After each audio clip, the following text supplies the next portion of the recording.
রহমতুল্লাহি ও বারাকাতুহু। সম্মানিত দর্শক মন্ডলী, আজ 25শে জুন সন্ধ্যা 7:36 ইন্ডিয়ান সময়। তো যাই হোক, সম্প্রতি যে ইস্যু নিয়ে চলছে আমাদের রাকিবুল ইসলামের সঙ্গে আমাদের একটা বিতর্কর কথা চলছে। তো এই বিতর্কটাকে ইস্যু করে রাকিবুল সাহেবের যিনি দায়িত্বশীল বা প্রতিনিধি বলতে পারেন তাহমিদ আনাস ভাই, উনি আমাকে প্রস্তাব দিলেন যে আমাদের দুজনের সঙ্গে উনি একটু কথা বলিয়ে দিবেন। তো আমি বললাম ওকে, ফাইনাল, সমস্যা নেই কথা বলতে। তো যাই হোক, তারপরে একটা গ্রুপ কল আমরা করলাম। দীর্ঘক্ষণ আলোচনা হয়েছে যে বাহাসটা কিভাবে হতে পারে বা আমাদের উভয়ের মধ্যে যে ভুল বুঝাবুঝি এটা কিভাবে নিরসন হতে পারে। তো সর্বোপরি তারপরে অনেক দীর্ঘ আলোচনা শেষ, যেটা ফল কথা এবং উপসংহার হিসেবে তাহমিদ আনাস ভাই বললেন যে বাহাসটা যে কোনো মূল্যে মানে করা উচিত আমি মনে করি। যে তিনি প্রস্তাব দিলেন যে তাহলে বাহাসটা কিভাবে হতে পারে। তখন আমি বললাম আচ্ছা ঠিক আছে, আমি বলবো না, রাকিবুল ভাই আগে বলবে। তো বললেন ঠিক আছে, আপনি বলেন। রাকিবুল ভাই বললেন। আমি তখন বললাম আচ্ছা ওকে, ঠিক আছে। তো আমরা চাচ্ছি বাহাসটা যে কোনোভাবে হোক জনগণের কল্যাণে, আমাদের কি হয়েছে এটা ভুলে গিয়ে জনগণ যেন বিষয়টা উপলব্ধি করতে পারে। তাতে আমি যে প্রস্তাবটা দিয়েছিলাম, আমি গতকালকে প্রস্তাবে দিয়েছিলাম যে আলী হোসেন ওসামা সহ একাধিক অনলাইনে ডিবেট যেভাবে নিয়মতান্ত্রিক ভাবে একজন মডারেটরের অধীনে পরিচালনা হয়, ঠিক ওইভাবে আমি আর রাকিবুল ভাই ডিবেটে চলে আসতে পারি, কোনো সমস্যা নেই। আমার এটা প্রস্তাব। রাকিবুল ভাই সঙ্গে সঙ্গে তখন বললেন তাহলে আপনাকে ওই কথা থেকে ফিরে আসতে হবে, আপনাকে উইথড্র করতে হবে। আমি বললাম কোন কথা? উনি তখন বললেন যে আপনি যে গোল্ডেন চেনের কথা বলেছিলেন, তাহলে আপনাকে এটা উইথড্র করতে হবে। আমি তখন ওই তামিদ আনাস ভাইকে বললাম আচ্ছা, এটা যদি যৌক্তিক হয়, তামিদ ভাই যদি বলে দেয় হ্যাঁ যৌক্তিক কথা বলছে রাকিব ভাই, তাহলে আমি সম্মতি দিয়ে দেবো, সমস্যা নেই। তো যাই হোক, তারপরে কিছুক্ষণ কথা হলো। আমি কল রেকর্ড আপনার সামনে পেশ করবো একটু পরেই। আমি পিছনের ব্যাকগ্রাউন্ডটা বলে নিচ্ছি। তারপরে সঙ্গে সঙ্গে আমি তখন তিনি যেভাবে বললেন আমি সেভাবে বলার চেষ্টা করলাম, যে আমি উইথড্র করলাম, এভাবে বলার চেষ্টা করলাম। কিন্তু আমার বলার যে শব্দ চয়ন সম্ভবত রাকিবুল ইসলামের পছন্দ হয়নি, তখন উনি মানলেন না। আমি তখন পাল্টা থেকে বললাম আচ্ছা ঠিক আছে রাকিবুল ভাই, তাহলে আপনি বলে দেন আমি কিভাবে বলবো, আপনি বলে দেন, শিখিয়ে দেন, আমি ঠিক ওইভাবে বলছি। তো উনি তখন শিখাতে চাইলেন যে কোন কোন শব্দ দিয়ে আমাকে বলতে হবে, স্বীকৃতি টেস্টিমনি দিতে হবে, শাহাদা দিতে হবে। তখন উনি তখন বললেন এইভাবে বলেন। তো আমি তখন বললাম যে আমি এইভাবে যদি বলি তাহলে আপনি ভাষা আসবেন তো? কারণ আমি চাচ্ছি যে কোনো মূল্যে ভাষাটা হোক, ভাষা আসবেন তো? তো উনি তখন এই যে আমি বললাম, যখন উনি বুঝতে পারছেন যে আমি তো তার এই মানে কথার স্বীকৃতি আমি দিয়ে দিব, আমি তো ভাষায় আসবো যে কোনো মূল্যে, আসতে চাচ্ছি। উনি ভেবেছিলেন হয়তো আমাকে যদি এমন কথা স্বীকার করে নাই, বা রাহুল হয়তো স্বীকার করবে না, বিদায় ভাষাটা আর হবে না। কিন্তু আমি যখন বললাম আমি যদি এটা মানে শাহাদা দিই, যদি আমি এই কথা বলি, আপনি তাহলে ভাষা আসবেন তো? আসবেন তো? এই কথা বলতে বলতেই আমি বলেও ফেলেছি যে আচ্ছা ঠিক আছে, আমি আপনার সঙ্গে সম্মতি দিলাম, যান। যখন এটা শুনে নিয়েছে, উনি সঙ্গে সঙ্গে ফোনটাকে কেটে দিতে চলে গেলেন। উনি আমাকে শিখাতে চাইলেন, উনি শিখে শিখে বাক্যটা বললেন। এখন আমি তো বলবো ওনার সামনে, এই বলার পরে যখন উনি দেখে নিয়েছেন যে আমি তো বলে দেবো, আর বলে দিয়ে তো ওনাকে ভাষায় বসতে হবে, সঙ্গে সঙ্গে ফোনটা কেটে তিনি চলে গেলেন। আমি সঙ্গে সঙ্গে তামিদ আনাস ভাইকে বললাম যে ভাইজান, উনি কথা না শুনে তিনি চলে গেলেন কেন? তামিদ আনাস ভাই তখন বললেন ঠিক আছে। তখন বললেন যে আবার ফোন করেন। উনি ফোন করলেন, ফোন তখন ধরলেন না। আবার তখন যোগাযোগ করার চেষ্টা করলেন না। তারপর উনি এখন ফেসবুকে প্রচার করে বেড়াচ্ছেন আমি নাকি তার শর্ত মানিনি, অথচ তার শর্ত মেনেছি। চলেন এবার প্রমাণের পালা। এতক্ষণ তো আমি দাবি উপস্থাপন করলাম, দীর্ঘ আলোচনা, সম্পূর্ণ রেকর্ডটা ইনশাল্লাহ ইউটিউবে চলে আসবে আজকালের মধ্যেই। তবে মূল যে শেষ জায়গাতে উনি ফেসবুকে যে মিথ্যাচার বলবো আমি, বা তিনি হয়তো না জেনে করছেন না জেনে করছেন কি জানি, আমি জানি না। তবে যে অংশটা তিনি মিথ্যাচার করছেন যে তিনি আমাকে কিছু শর্ত দিয়েছেন, আমি নাকি শর্ত মানিনি। উনি গোল্ডেন চেনের উইথড্র করতে বলেছেন, উনি বলছেন নাকি মানিনি, অথচ আমি মেনে নিয়েছি। আমি বলছি বিতর্কের স্বার্থে আমার ব্যক্তি রাহুলের যদি কোনো নিচু হতে হয়, স্যালেন্ডার হতে হয়, আমার কোনো আপত্তি নেই। আর আমরা একটা কাজ করছি দিনের জন্য, আমার ব্রাদার হলে কি মূল্য আছে?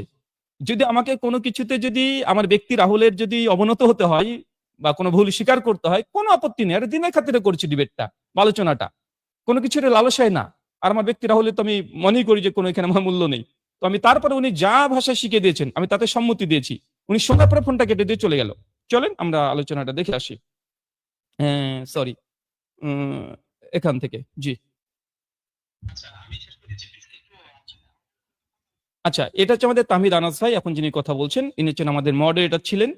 ইনি সমস্ত কথা শুনে তিনি শেষে একটা সিদ্ধান্ত দিতে চাচ্ছে যে কিভাবে সমাধান হতে পারে, একটা সলিউশন দিতে চেষ্টা করেছেন উনি। ওনার কথাটা শুনে ওনার প্রস্তাবটা তাহমিদ আনাস ভাই উনি কি বলছেন। ইনিও কিন্তু হানাফি বিদ্বান। তাহমিদ আনাস ভাই তিনি হানাফি বিদ্বান। আহসানের বিরুদ্ধে ভিডিও করে, লাইভ করে, দেখেছেন। মুফতি রাকিবুল ইসলাম উনার সঙ্গে প্রচন্ড ভিডিও করে।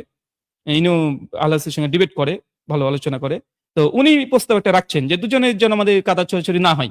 একজন হানাফি, একজন আলিম, মুফতি। দেখেন তিনি কি বলছেন। কিছু বলতে চাই না, সেখানে তো আমার হাতে আমি এখানে কাজ করতে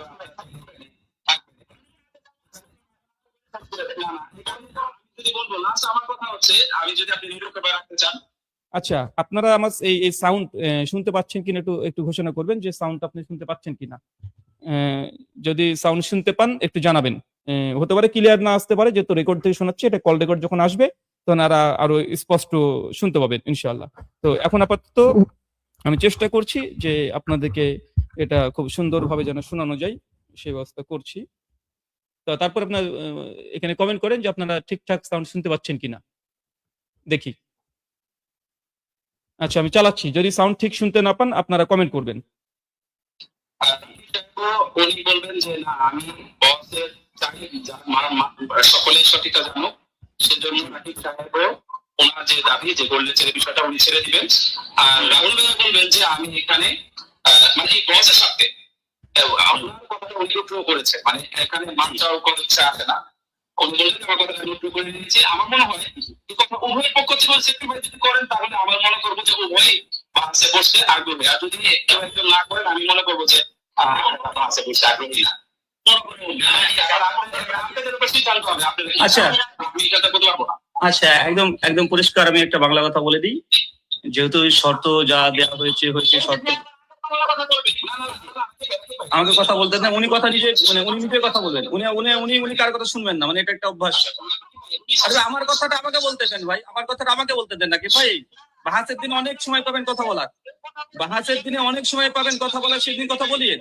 এখন আমার পরিষ্কার কথা একদম, যে যদি জনগণের স্বার্থেই যদি ডিবেটে আসতে হয়, এর পূর্বে যতগুলো আমরা ডিবেট করেছি সেম শর্তে নীতিমালা নির্ধারণ করে নিয়মতান্ত্রিক ভাবে আমরা ডিবেট করি, জনগণ দেখে নিবে।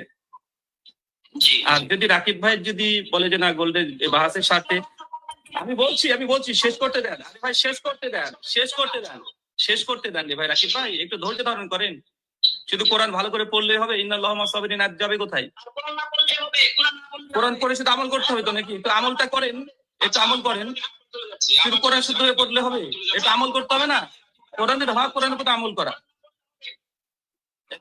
এবার দুটো দেখেন, আমাকে 10 সেকেন্ড টানা কথা বলতে দিচ্ছেন না উনি। আচ্ছা 10 সেকেন্ড কথা বলতে দিচ্ছেন, উনি মাঝখান থেকে কথা বলে দিচ্ছেন। উনি নন স্টপ কথা বলছেন, 10 সেকেন্ডে টানা কথা বলতে দিবে মানে এই তাহেরি মতো চিল্লাই কি মার্কেট পাওয়া যাইবো, মানে ওরকম হয়ে গেল না বিষয়টা।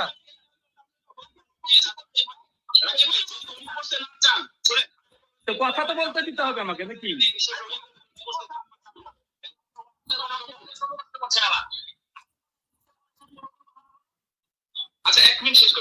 আচ্ছা শোনেন, আমি প্রথম কথা বলে দিয়েছি যে শুধু বাহাস করার জন্য অবশ্যই আমরা আদে হোসেন ওসামার সঙ্গে যে ডিবেট করেছিলাম নিয়মতান্ত্রিক ভাবে, যে নিয়মে না ভালোভাবে চলে আসুক, এক লাইনে ভালোভাবে চলে আসুক, ওইভাবে ওই শর্ত মেনে ইনশাআল্লাহ আমরা ডিবেট করবো। এক আর দুই, যেটা গোল্ডেন চেনের বিষয় কথাটা রইলো, রাকিবুল ইসলাম ভাই যেহেতু গোল্ডেন চেন শর্ত দিচ্ছেন না, সেখানে আমার এখানে গোল্ডেন চেন আমি শর্ত থেকে প্রত্যাহার হয়ে গেল। উনি গোল্ডেন চেন নেবেন না, তাই বলবো কি বলবো বলে তো শিখে দেন, আমাকে শিখে দেন কি বলতে হবে, আমাকে শিখিয়ে দেন ভাই কি বলতে। দেখেন, আমি আমার মতো করে বললাম, আমার শব্দচয়ন ওনাদের পছন্দ হয়নি, রাকিবুল সাহেব পছন্দ হয়নি। আমি তখন রাকিবুল ভাইকে বললাম আচ্ছা ভাই কিভাবে বলবো একটু বলেন, কারণ আমি ডিবেট করতে যাচ্ছি। উনি যে শব্দ বলতে বলবে সেই শব্দ বলেই ডিবেটটা অন্তত হোক, জনগণ দেখুক। তো আমি তার জন্য বললাম ভালোভাবে যে রাকিব ভাই তাহলে আমি কিভাবে বলবো বলেন। উনি তখন শিখিয়ে দিতে দেওয়ার জন্য অনুরোধ করলাম, তখন তিনি শিখিয়ে দিচ্ছেন। দেখেন একটু শিখিয়ে দেন। ওইটা আপনি উল্টো করছেন এখন। আপনি বলবেন যে আপনি আগে বলেছিলেন এই ছেলে।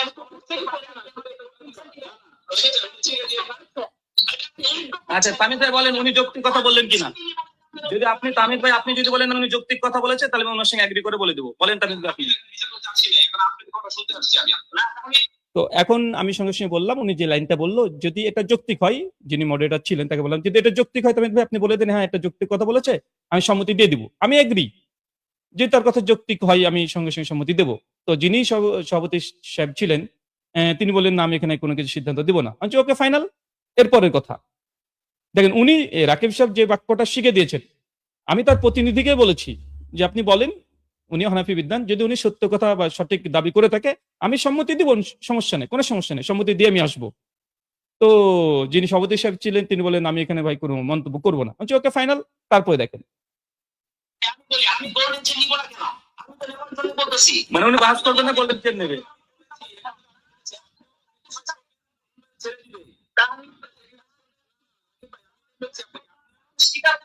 রাকিব যে অযৌক্তিক কথা বলছে সেটা তামিদ আনাস ভাই তিনি খণ্ডন করছেন, তামিদ ভাই নিজে বলছেন যে ভাই ওই গোল্ডেন চেন যদি আপনি নিতে চান তা তো ওই বিচারক লাগবে, তাকে উসমানী।